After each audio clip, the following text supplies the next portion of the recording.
నమస్కారం ఘంటారావానికి స్వాగతం. ముందుగా ప్రధానాంశాలు. హనుమకొండ గుండ్ల సింగారంలో దారుణం. కుటుంబ కలహాలతో అత్తను తుపాకీతో కాల్చి చంపిన అల్లుడు.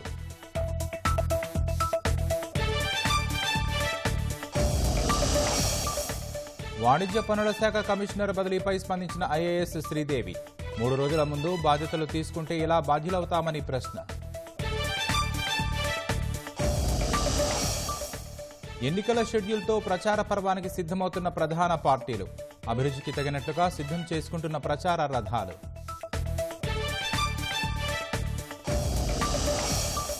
ఉత్తరాఖండ్ పర్యటనలో ప్రధాని ప్రత్యేక పూజలు. సైన్యం, ఐటీబీపీ ప్రతినిధులతో భేటీ కానున్న మోదీ.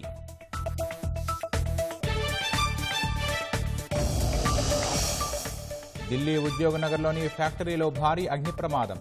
33 యంత్రాలతో మంటలార్పిన సిబ్బంది.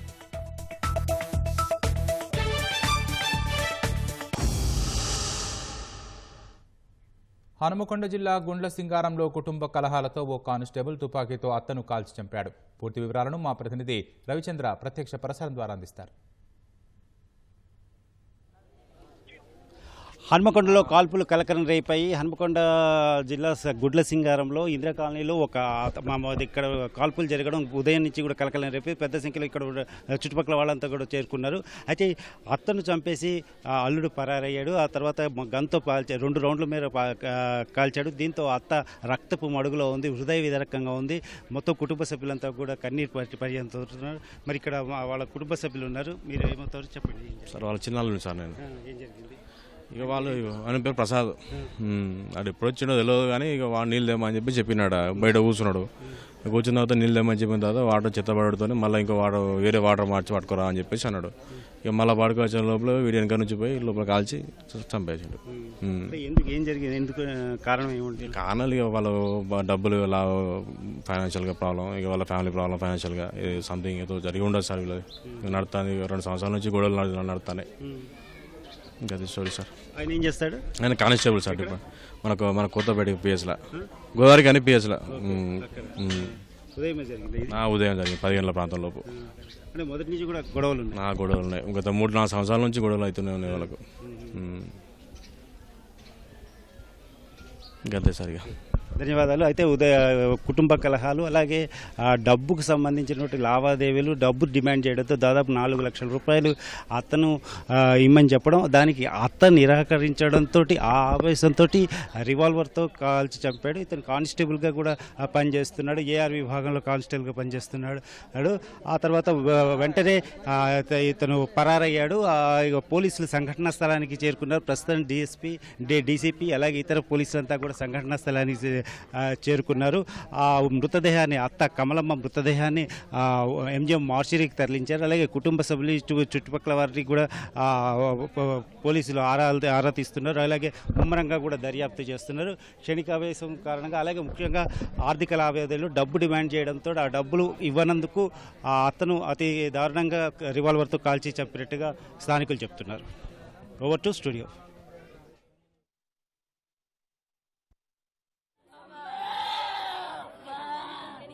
ధన్యవాదాలు రవిచంద్ర.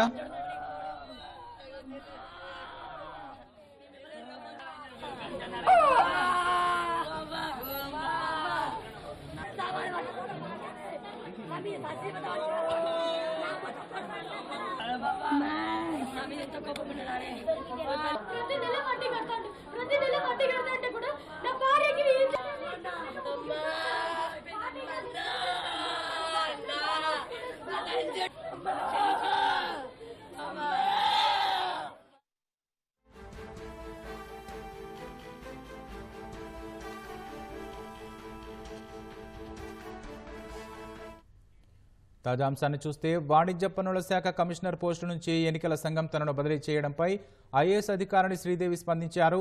3 రోజుల ముందు బాధ్యతలు తీసుకున్న తాను ఎలా బాధ్యురాలని అవుతానంటూ ప్రశ్నించారు. ఇక పూర్తి వివరాలు మా ప్రతినిధి రఘువర్ధన్ తెలుసుకుందాం. రఘువర్ధన్ చెప్పండి, ఐఏఎస్ అధికారి స్పందనకు గల కారణాలేంటి?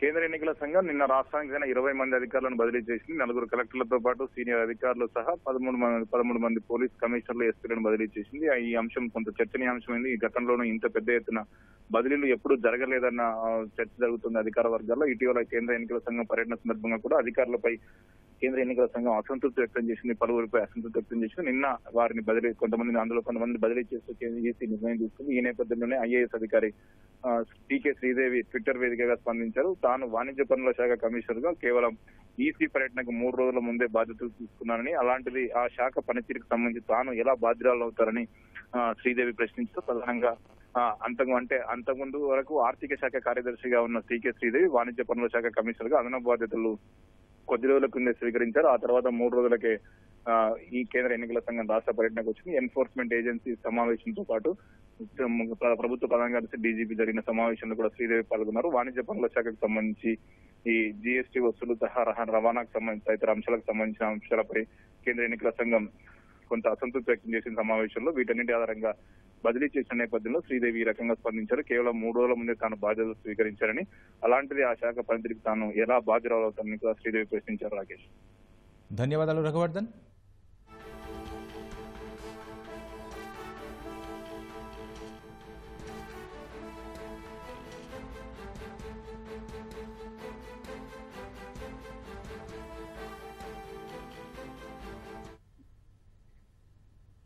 ఫిర్యాదులు, పనితీరు, గత అనుభవాలను దృష్టిలో ఉంచుకొని కేంద్ర ఎన్నికల సంఘం 20 మంది అధికారులపై బదిలీ వేటు వేసింది. 4 కలెక్టర్లు, 3 పోలీస్ కమిషనర్లు, 10 మంది ఎస్పీలు సహా 3 సీనియర్ ఐఏఎస్ అధికారులను విధుల నుంచి తప్పించింది. శాసనసభ ఎన్నికలు ముగిసే వరకు సదరు అధికారులకు ఎన్నికల విధులు అప్పగించవద్దన్న ఈసీ కొత్తవారి కోసం సాయంత్రంలోపు ప్యానెల్ పంపాలని రాష్ట్ర ప్రభుత్వాన్ని ఆదేశించింది. ఈసీ ఆదేశాల మేరకు 3 పోలీస్ కమిషనర్లు, 10 మంది ఎస్పీలను బదిలీ చేస్తూ రాష్ట్ర ప్రభుత్వం ఉత్తర్వులు జారీ చేసింది. ఎన్నికల నిర్వహణ సన్నద్దతపై హైదరాబాద్లో నిర్వహించిన 3 రోజుల సమీక్ష సందర్భంగా అధికారులపై తీవ్ర అసంతృప్తి వ్యక్తం చేసిన కేంద్ర ఎన్నికల సంఘం తాజాగా కొంతమంది అధికారులపై కొరడా జులిపించింది. సమీక్ష సందర్భంగా కొందరు కలెక్టర్లు, పోలీస్ అధికారుల పనితీరు, వారిపై వచ్చిన ఫిర్యాదుల విషయమై ఈసీ తీవ్రంగా స్పందించింది. కొందరిని ఉద్దేశించి ఘాటు వ్యాఖ్యలు కూడా చేశారు. గతంలో ఎన్నికల సమయంలో ఎలా పనిచేశారో తమకు పూర్తి అవగాహన ఉందని కూడా కొందరు కలెక్టర్లు, పోలీస్ అధికారుల్ని ఉద్దేశించి ఎన్నికల కమిషనర్లు వ్యాఖ్యానించారు. దాంతో కొందరిపై ఈసీ చర్యలు తీసుకుంటుందని అప్పట్లోనే వినిపించింది కూడా. సోమవారం ఎన్నికల షెడ్యూల్ ప్రకటించిన కేంద్ర ఎన్నికల సంఘం బుధవారం అధికారులపై బదిలీ వేటు వేసింది. జిల్లా ఎన్నికల అధికారులుగా బాధ్యతలు నిర్వహిస్తున్న 4 కలెక్టర్లతో పాటు 3 పోలీస్ కమిషనర్లు, 10 మంది ఎస్పీలపై వేటు పడింది. అధికారుల పనితీరు, వారిపై వచ్చిన ఫిర్యాదులు, గతంలో జరిగిన ఎన్నికల సందర్భంగా వ్యవహరించిన తీరు, వారి హయాంలో నియమావళి అమలు, డబ్బు, మద్యం తదితరాల స్వాధీనం లాంటి అంశాలను పరిగణనలోకి తీసుకుని ఆయా అధికారులను బదిలీ చేశారు.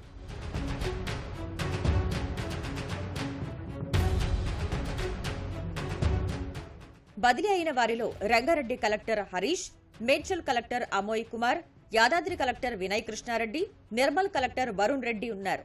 Hyderabad police commissioner CV Anand, Warangal CP Ranganath, Nizamabad CP Satyanarayana బదిలీ అయ్యారు.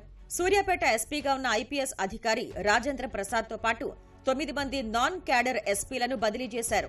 అసెంబ్లీ ఎన్నికలు ముగిసే వరకు వారికి ఎలాంటి ఎన్నికల సంబంధిత విధులు అప్పగించవద్దని ఈసీ రాష్ట్ర ప్రభుత్వానికి స్పష్టం చేసింది.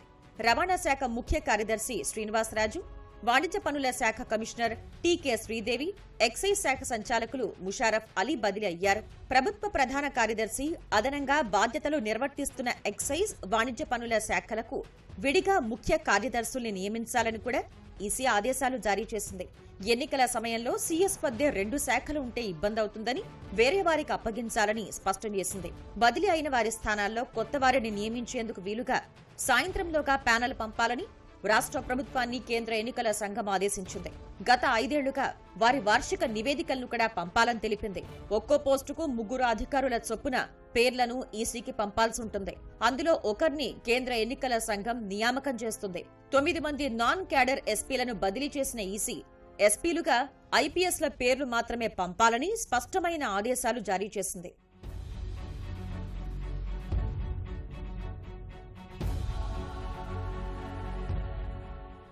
ఎంతమంది అధికారులపై ఎన్నికల సంఘం బదిలీ వేటు వేయటం పోలీసు శాఖలో తీవ్ర చర్చనీయాంశమైంది.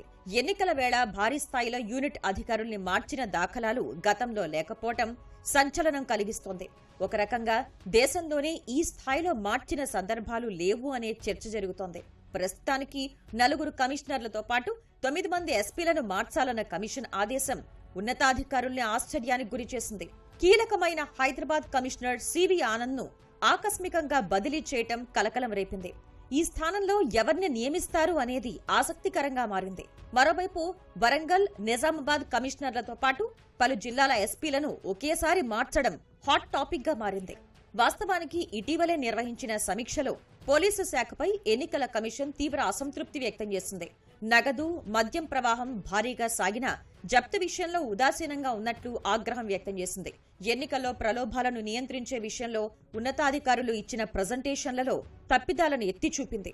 ప్రత్యేకించి హుజూరాబాద్, మునుగోడు ఉప ఎన్నికల సమయంలో పోలీసు శాఖ వ్యవహార శైలిపై మండిపడింది. పెద్ద ఎత్తున ఓటర్లను ప్రలోభాలకు గురి చేసినా నియంత్రించడంలో పోలీసు శాఖ విఫలమైనట్లు స్పష్టం చేసింది.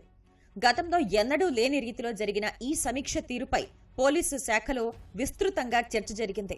ఇదే సమయంలో ప్రతిపక్ష పార్టీలు సైతం కమిషనర్లు, ఎస్పీల పనితీరును దుయ్యబడుతూ ఎన్నికల కమిషన్కు ఫిర్యాదులు చేశారు. పలు యూనిట్ల అధికారులు అధికార పార్టీకి అనుకూలంగా వ్యవహరిస్తున్నారని ఫిర్యాదుల్లో పేర్కొన్నారు. ఇందుకు సంబంధించి కొన్ని ఉదంతాలను ఉదహరించాయి. ఈ నేపథ్యంలోనే తాజాగా భారీ సంఖ్యలో యూనిట్ అధికారుల్ని మార్చడం చర్చనీయాంశంగా మారింది. ఎన్నికల కమిషన్ బదిలీ చేసిన వాళ్ల స్థానంలో కొత్త కమిషనర్లు, ఎస్పీల నియామక ప్రక్రియపై ఆసక్తి నెలకొంది. ఈ నేపథ్యంలో ప్రభుత్వం పంపే జాబితాపై ఉత్కంఠ నెలకొంది. వాస్తవానికి ఇప్పుడు మార్చిన జిల్లా ఎస్పీలంతా నాన్ క్యాడర్ ఎస్పీలే కావటం గమనార్హం. ఎన్నికల ప్రక్రియ ముగిసే వరకు వీరిని లూప్ లైన్ కు పంపే అవకాశాలు కనిపిస్తున్నాయి. ప్రస్తుతం పలువురు డైరెక్ట్ ఐపీఎస్లున్నా చాలా మందిని లూప్ లైన్ కే పరిమితం చేశారు. దీంతో ఎన్నికల కమిషన్ కు ప్రభుత్వం పంపే తాజా నివేదికలో వీరికి అవకాశం కల్పిస్తారా అనే చర్చ సాగుతోంది. రానున్న రోజుల్లో ఈసీ ఇంకా కఠినంగా వ్యవహరించే అవకాశం ఉందని, ఇంకా కొంతమందిని కూడా బదిలీ చేసే అవకాశం లేకపోలేదని అంటున్నారు.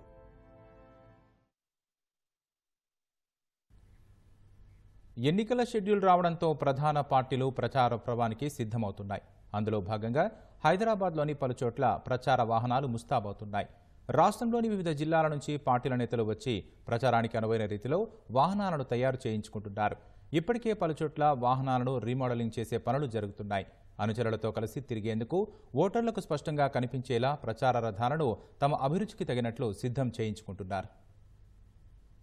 రాష్ట్ర ఎన్నికలకు కేంద్ర ఎన్నికల సంఘం షెడ్యూల్ విడుదల చేయడంతో పార్టీలన్నీ ప్రచారాన్ని ముమ్మరం చేయనున్నాయి. ఇప్పటికే భారాస అభ్యర్థుల్ని ప్రకటించగా మిగిలిన పార్టీలు గెలుపు గుర్రాల వేటలో నిమగ్నమయ్యాయి. అయితే కొందరు నేతలు మాత్రం ఎన్నికల నోటిఫికేషన్ కి ముందుగానే ప్రచార రథాలు ముస్తాబు చేసుకుని సిద్ధం చేసుకుంటున్నారు. అసెంబ్లీ ఎన్నికలకు నెలన్నర మాత్రమే ఉండడంతో ప్రచారానికి అవసరమైన వాహనాలను వేగంగా తయారు చేయించుకుంటున్నారు. ఇందిరా పార్కు సమీపంలోని ఎన్టీఆర్ మైదానం, నాంపల్లి ఎగ్జిబిషన్స్ ప్రాంతం, అంబర్పేటలోని ప్రత్యేక వర్క్షాపుల్లో ప్రచార వాహనాలు సిద్ధం చేస్తున్నారు. అశోక్ నగర్ లో వివిధ పార్టీల వాహనాలు ఆకట్టుకుంటున్నాయి. మరికొన్ని రోజుల్లో అవి పూర్తి స్థాయిలో సిద్ధమై రోడ్లపై పరుగులు తీయనున్నాయి. డైలీ ఒక 20 బళ్ళు డెలివరీ ఇస్తాం, డీసీఎంలు కూడా చేస్తాం. బండి కిందనే ఉంటుంది. ఈ 30-35 రోజులే మాకు వర్క్ ఉంటుంది. ఈ వర్క్ అయ్యేసరికి ఒక 400-500 బళ్ళు చేస్తాం మేము ఈ 30-35 రోజుల్లో. మా దగ్గర ఇప్పుడు ఒక 100 మంది దాకా కార్పెంటర్లు కానీ, ఫ్లెక్స్ వాళ్ళు కానీ అందరూ ఆర్టిస్టులు కలిసి ఒక 100 మంది దాకా ఉన్నాం. ఇప్పుడు ఎలక్షన్ వచ్చినప్పుడే జర మాకు 30-40 రోజులు పని ఉంటుంది ఆర్టిస్టులకి. తర్వాత మాకు పని ఉండదు. ఫ్లెక్స్ వచ్చిన కానీ మాకు పనులు లేవు. ఎంత పెద్ద కటౌట్ అయినా నేను పెయింటింగ్ చేస్తాను. డిజైన్ పెడితే ఇంకా బాగుంటుంది బండి. ఎలక్షన్ అన్నాలో ఇక్కడే ఉంటాం. మొత్తం ఎలక్షన్ అయిపోయిన తర్వాత మళ్ళీ స్టూడియోలోనే వర్క్ చేస్తాం. ముగ్గురు ఒక 2 గంటలకి ఒక బండి లెగుతారు. 2 గంటలు పడుతుంది ఒక బండికి. కూలి లెక్కండి మరి మొత్తం అంతా. డే 1500 పడుతుంది. 30 సంవత్సరాలు ఇక్కడనే చేస్తున్నాము. అన్ని పార్టీలు చేస్తాము. ఒక వెహికల్ ముగ్గురు మొత్తం డైలీ 3 మొత్తం 30 చేస్తాము. డైలీ డిజైనింగ్ చేస్తారు, డిజైన్ మార్కింగ్ ఇస్తారు, తీసుకొని అక్కడ పెయింటింగ్ అయితే ఉంటుంది. పెయింటింగ్ అయితే వచ్చి ఫ్లెక్స్లు అతికేస్తాం. ఇక పైన డిజైన్ వస్తుంది. నియోజకవర్గంలో 2-3 వాహనాల చొప్పున ప్రచారం కోసం ఏర్పాటు చేసుకుంటున్నట్లు తయారీదారులు చెబుతున్నారు. ప్రతి పార్టీకి భిన్నమైన రంగులుండడంతో అందుకు అనుగుణంగా కళాకారులు రంగులద్దుతున్నారు. ప్రతి వాహనానికి ప్రచారానికి తగ్గట్లుగా పోస్టర్లు అతికించేందుకు వీలుగా వాహనం చుట్టూ చెక్క ఏర్పాటు చేస్తున్నారు. లారీ, డీసీఎం వంటి పెద్ద వాహనాలకు ఒకవైపున డోర్ తీసేసి వెల్డింగ్ పనులు చేస్తున్నారు. నేను ఒక 15 ఏళ్ళకే ఇవే బండ్లు మొత్తం నేనే చేస్తా, చిన్న సీనియార్స్ మొత్తం. ఎలక్షన్ ఉన్నప్పుడే నడుస్తుంది అన్న ఈ పని, తర్వాత ఏముండదు. తర్వాత గ్రిల్లు గేట్లు అవన్నీ వర్క్ ఉంటుంది, రౌండ్స్ ఇప్పుడిప్పుడే స్టార్ట్ అవుతుంది కదా, లైట్గా వస్తున్నాయి వెహికల్లు. ఇంకో 5-6 రోజులు అయితే ఫుల్ మొత్తం నిండిపోతుంది, ఫుల్ పని ఉంటుంది. అప్పుడు చరాదాలన్నీ ఇంటర్నల్ తీశారు, అప్పటి నుంచి చేస్తుంటాం. ఇప్పుడు సీఎం గారు అనౌన్స్ చేసినప్పటి నుండి మేము కంటిన్యూగా వర్క్ ఉన్నది. ఎంత టీఆర్ఎస్ వర్క్ ఎక్కువ నడుస్తుంది. ఇంకా మిగతా పార్టీ వాళ్ళు డిక్లేర్ చేయలేదు కాబట్టి ఇంకా రాలేదండి. వస్తే రద్దీగా ఉంటుంది, బాగుంటుంది వర్క్. 200 మంది వర్క్ చేస్తున్నామండి, అన్ని ఊర్ల నుంచి వచ్చారు. ఒక వెహికల్ చేయాలంటే 2 days 3 days పడుతుందండి. ప్రస్తుతానికి 10ల సంఖ్యలలోనే వాహనాలు వస్తున్నాయని, అభ్యర్థుల ప్రకటన తర్వాత భారీగా వచ్చే అవకాశం ఉందని నిర్వాహకులు చెబుతున్నారు. రాష్ట్రంలోని అన్ని నియోజకవర్గాలను ఆర్థికంగా సమస్యాత్మకంగా పరిగణించాలని కేంద్ర ఎన్నికల సంఘం నిర్ణయించింది. గత 2-3 రోజులుగా స్వాధీనం చేసుకుంటున్న మొత్తాలను దృష్టిలో పెట్టుకుని ఈ నిర్ణయం తీసుకున్నారు. ఎన్నికల్లో ప్రలోభాలకు అడ్డుకట్ట వేసేందుకు వీలుగా అదనపు పరిశీలకులతో పాటు రిజర్వ్ బ్యాంకును రంగంలోకి దింపారు.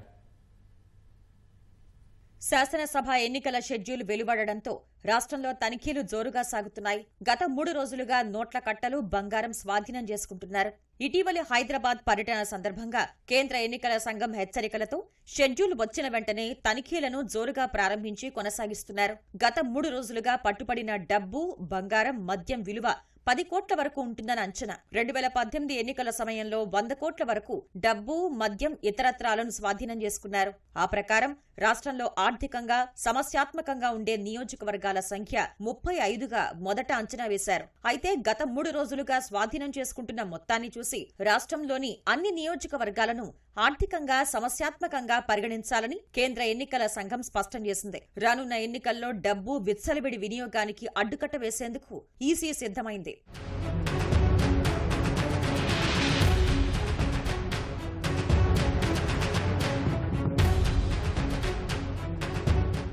రాష్ట్రంపై ప్రత్యేకంగా దృష్టి సారించిన కేంద్ర ఎన్నికల సంఘం ఈమారు వ్యయ పరిశీలకుల సంఖ్యను కూడా పెంచనున్నారు. పరిశీలకులతో పాటు నిఘా వర్గాల నుంచి కూడా సమాచారం తీసుకోనున్నారు.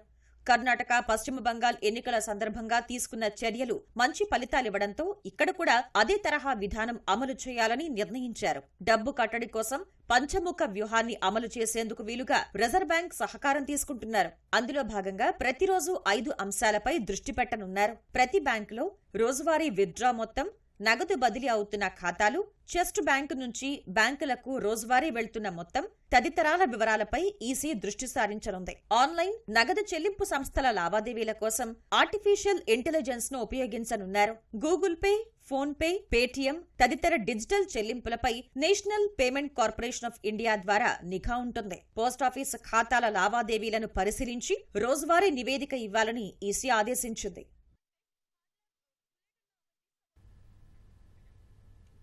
ఎన్నికల కోడ్ అమలులో ఉన్నందున ములుగు ఎమ్మెల్యే సీతక్క కారును వరంగల్ పోలీసులు తనిఖీ చేశారు. వరంగల్ నుంచి నర్సంపేట మీదుగా కొత్తగూడెం వెళుతున్న క్రమంలో నర్సంపేట చెక్పోస్టు వద్ద ఆమె కారు తనిఖీ చేశారు. 6 గ్యారంటీల కరపత్రాలు, గోడపత్రాలు తప్ప ఎలాంటి నగదు, వస్తువులు గానీ లభ్యం కాకపోవడంతో పోలీసులు పంపించారు. అక్కడి నుంచి కొత్తగూడెంలోని శ్రీ రామలింగేశ్వర ఆలయానికి వెళ్లి సీతక్క ప్రత్యేక పూజలు నిర్వహించారు.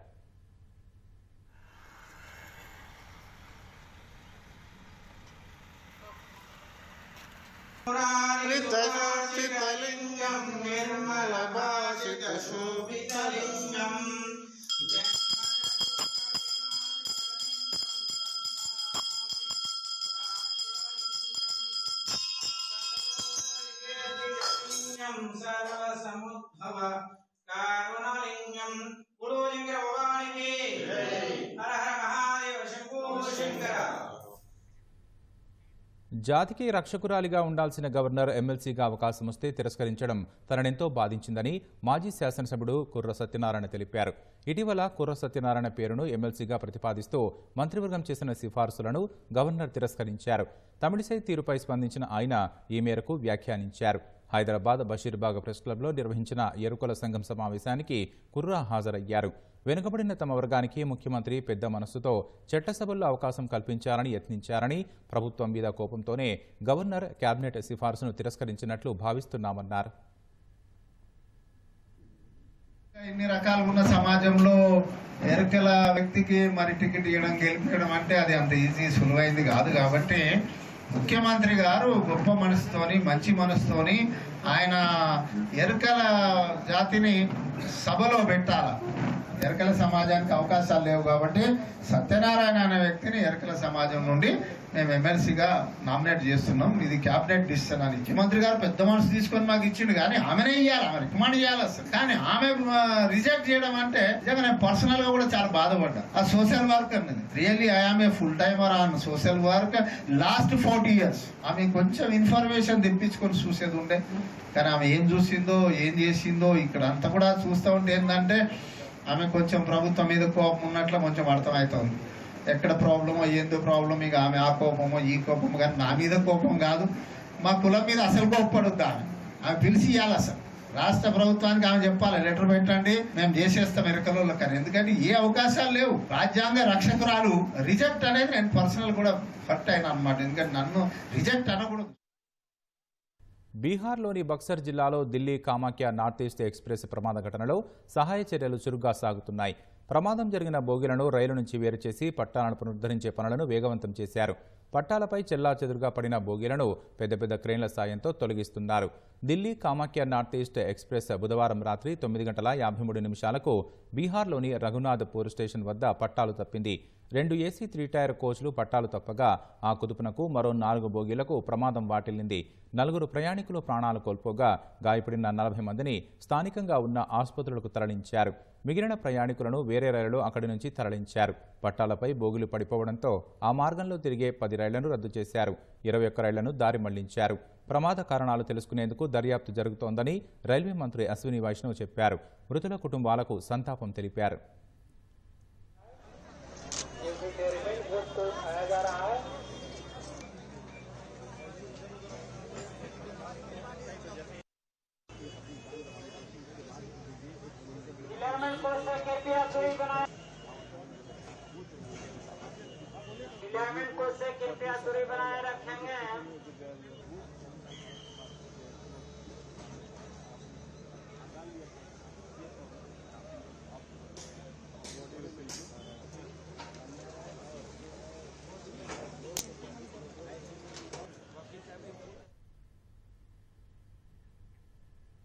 దేవభూమి ఉత్తరాఖండ్లో ప్రధాని నరేంద్ర మోదీ ప్రత్యేక పూజలు చేశారు. పిథోర్గఢ్లో ఆయన పూజలు నిర్వహించారు. పరమశివుడి నివాస స్థలంగా భావించే ఆది కైలాస పర్వతంపై ఆయన పూజాధికాలను నిర్వహించారు. స్థానిక సంప్రదాయ దుస్తులను ధరించిన ప్రధాని మోదీ ఆదిదేవుడికి హారతి ఇచ్చారు.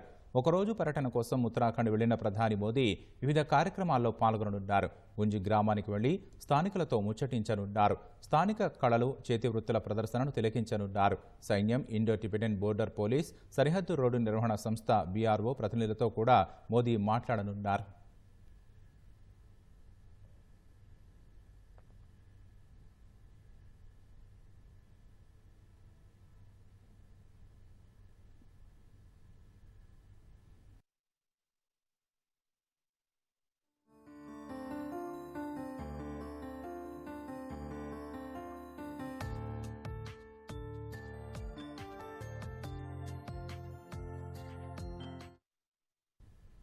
ఢిల్లీలో భారీ అగ్ని ప్రమాదం చోటు చేసుకుంది. ఉద్యోగనగర్ ప్రాంతంలోని ఓ కర్మాగారంలో తెల్లవారుజామున ఈ దుర్ఘటన చోటు చేసుకుంది. సమాచారం అందుకున్న అగ్నిమాపక శాఖ హుటాహుటిన ఘటనా స్థలానికి వెళ్లి మంటలార్పేందుకు చెమటోడ్చింది. 33 ఫైర్ ఇంజన్లతో సుమారు 3 గంటల పాటు శ్రమించి మంటలను అదుపులోకి తీసుకొచ్చినట్లు అగ్నిమాపక శాఖ తెలిపింది. ఈ ఘటనలో ఏ ఒక్కరూ గాయపడలేదని, ప్రమాదానికి గల కారణాలు అన్వేషిస్తున్నట్లు పోలీసు అధికారులు తెలిపారు.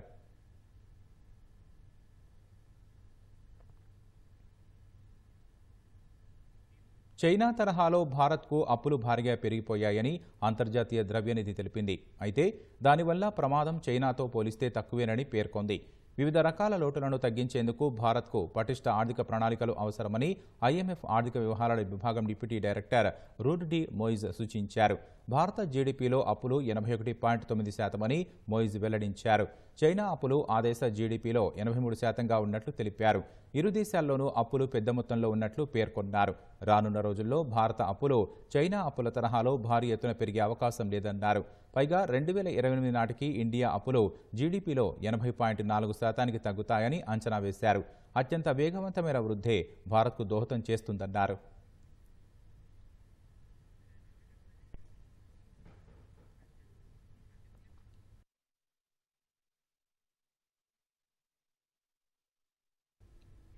హమాస్పై ఇజ్రాయెల్ చేస్తున్న ప్రతీకార దాడులతో గాజాలో రాత్రి పగలు బాంబుల వర్షం కురుస్తోంది.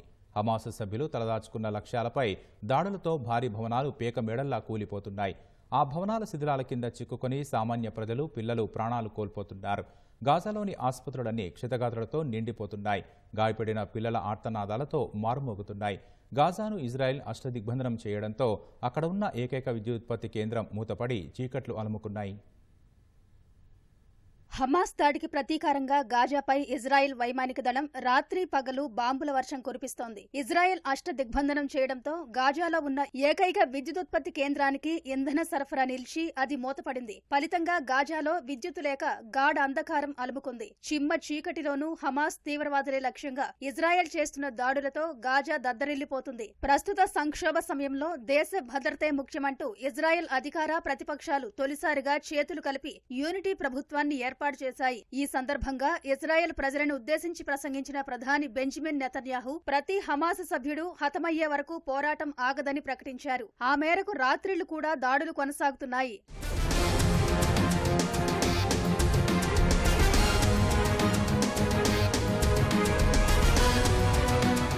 గాజాలో 23 లక్షల మంది పౌరులు ఉన్నారు. ఇజ్రాయెల్ అష్టదిగ్బంధనంతో వారి పరిస్థితి అగమ్య గోచరంగా తయారైంది. విద్యుత్ లేక గాజా వాసులు అల్లాడిపోతున్నారు. నీరు, ఆహారం దొరకడం వారికి గగనమైపోతుంది. గాజాలో ఇజ్రాయెల్ లక్ష్యంగా చేసుకున్న ప్రాంతాలన్నీ జనవాసాలే కావడంతో హమాస్ తీవ్రవాదుల కంటే సామాన్య ప్రజలే ఎక్కువగా సమిధులవుతున్నారు. ఇజ్రాయెల్ కూల్చుతున్న భవనాల కింద అనేక మంది పౌరులు, చిన్నారులు తీవ్రంగా గాయపడి ప్రాణాలు వదులుతున్నారు. ఈ పరిస్థితుల్లో గాజా నుంచి పౌరులను క్షేమంగా బయటకు తీసుకొచ్చేందుకు భద్రతా కారిడార్లు ఏర్పాటు చేసేందుకు ఈజిప్ట్, ఇజ్రాయిల్లతో చర్చలు జరుపుతున్నట్లు అమెరికా ప్రకటించింది.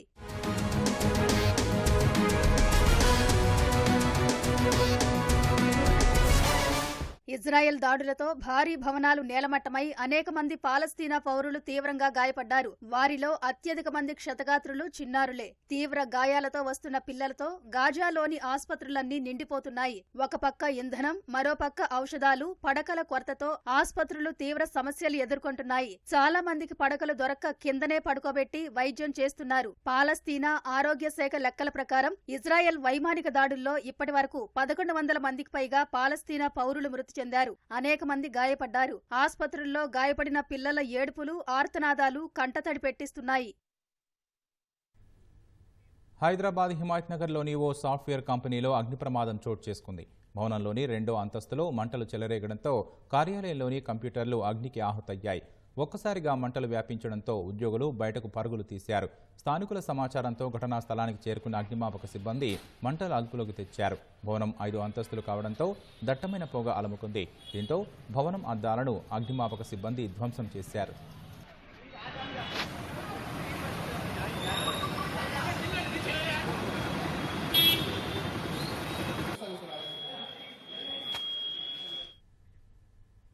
కుక్కను తప్పించే క్రమంలో కూలీల ఆటో బోల్తా పడిన ఘటన ప్రకాశం జిల్లా గిద్దలూరు మండలం వెల్లుపల్లె సమీపంలో జరిగింది. ఈ ప్రమాదంలో 3 కూలీలకు తీవ్ర గాయాలు కాగా మరో 10 మందికి స్వల్ప గాయాలయ్యాయి. క్షతగాత్రులను గిద్దలూరులోని ఓ ప్రైవేటు ఆసుపత్రికి తరలించి చికిత్స అందిస్తున్నారు. సమాచారం అందుకున్న పోలీసులు కేసు నమోదు చేసి దర్యాప్తు చేపట్టారు. కూలీలతో వెళుతున్న ఆటోకు కుక్క అడ్డు రావడంతో తప్పించబోయే క్రమంలో అదుపు తప్పి బోల్తా పడిందని డ్రైవర్ తెలిపారు.